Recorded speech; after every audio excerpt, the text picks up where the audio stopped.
रउआ लोगन के बहुत ही प्यारा देवी गीत सुनावे जा रहल बानी। बताएं लोगन कि देवी गीत कैसन लागल ह। नित्य दिन पूजा कईनी मंदिरा में जाके, दुर्गा मैया सिंदूरी दिहानी अजर बना के, दुर्गा मैया सिंदूरी दिहानी अजर बना के।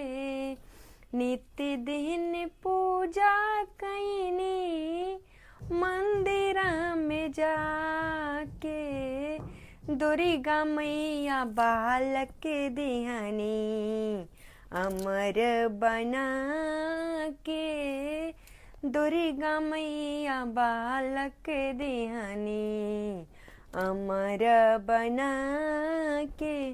कैसा लागल है गाना कमेंट करके जरूर बताएं लोगन। जय माता दी।